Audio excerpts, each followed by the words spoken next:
ئەمەری خوا صلی الله عليه وسلم لە قیامەتە کاتێ دەست پێ دەکرێت ڕاوەستاوە لەسەر پردی سرات لا حەوضی کەوثەر دوعا دەکات خوایە ئومەتەکەم بەگریانەوە ئەمجا خوای متعال مەلایکە نێرێ بۆ لای ئەڵێ ئەی محبێ بڵێن ئەی محەممەد ڕازی دەکەین ئەگەڕێتەوە پێغەمبەری خوا هەر دەستی بە ئاسمانەوەی وەڵێ ئەی خوای گیان ئومەتەکەم ئەڵێ ئەی محەممەد صلی الله عليه وسلم پێی بڵێن بە ملایکەکان ئومەتەکەی ئەوەی ئیمانی ئەوەی مسلمان بێ و شەریکی بۆ خوا قەرار نەدابێ ئەوە دەچێتە باشتەوە پێغەمبەری خوا بەمەوە ڕاناوەستێ داوا دەکا ئەڵێ ئومەتەکەم ئەی خوای گیان واتە زیاتر زید و واتە زیادی کە ئەی خوای گیان لە دوایەمە فەرمێ ئەی محەممەد ئەوەی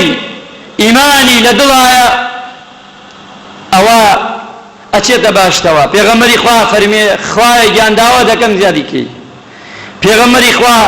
پێی دەڵێت خوای گەورە فەرمێ بە مەلایکان پێی بڵێن بە محەممەد بڵێن ئەوەی کە شایەتمانی هێنابێ و گەڕاوەتەوە بەلای من عیبادەتی هەبێ ئەوە چێتە باشتەوە پێغەمبەری خوا بەمە ڕازی نابێ دەڵێ خوای گیان زیادیکە ئومەتەکەم ئەمجا دوایەوە ئەفەرمن خوای گەورە فەرمێ بە مەلایکان بڵێنە محەممەد ئەوەی مسقالە ذەڕەیە ئیمان لە دڵیا بێ چێتە باشتەوە پێ بڵێن با پێغەمبەری خوا ڕازی بێ پێغەمبەری خوا فەرمێ خوای گیان زیاتر یەمان زیاتر ئەفەرمێ هەر کەسێ ببن بۆ ئاگری دۆزەخ پێغەمبەری خوا بەردەمی لێگرێ و باوشی لێکاتەوە ئەڵێ خوای گیان ئەمە ئومەتی منە بۆ چۆ دەیبەن شەفاعەتی من گەورەی خۆت بۆی دەتەپاڕێتەوە تا ئیگەڕێنەوە بۆ باشت لە پاشەمە دەڵێت خوای گیان زیاتر ئەمجا پێغەمبەری خوا صلی الله عليه وسلم پێی دەڵێن ئەوەی شەفاعەتی تۆ شەفاعەتی خوا شەفاعەتی ملایکان شەفاعەتی پێغەمبەر شەفاعەتی ڕازگۆیان هەمووی ئومەتەکەی تۆ دەگرێتەوەی محەممەد بەڵام لە دوایدا بەندەیە لە بەندەکان دەبەن بۆ ئاگری دۆزەخ ئەڵێ هاتووە پێغەمبەری خوا صلی الله عليه وسلم ئەو بەندە گرێ مەلایکانی دۆزەخ شەو لایەگرن پێغەمبەری خوا ڕای دەکێشێ ئەڵێ خوایە ئەم بەندەیە ئەم عەبدەیە ئەم مرۆڤە ئەمە عەبدی تۆیە بەڵام ئومەتی منە بۆ چۆ دەیبەن خوایە مەیبەن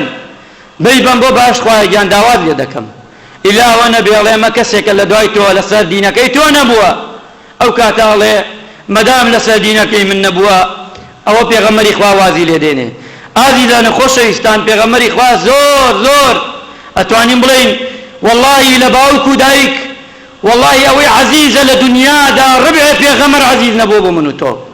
وەڵڵاهی ڕبعێ ئەوەی کە خۆشەویستە لە دنیادا ڕبعێ پێغەمبەر غەمی نەخواردە لە دنیادا وەڵڵاهی لە قیامەتشدا بۆیە حتا ئێمە لە خزمەتی ڕەسوول الله جاوین لە دنیادا و لە قیامەتدا چاوەڕۆی تامۆزرای بین و لە دنیاشدا داوا بکەین خوای گیان لە دنیادا پێغەمبەرمان نەبینێ بەڵام بێینتە خەومان ئەها قسەیە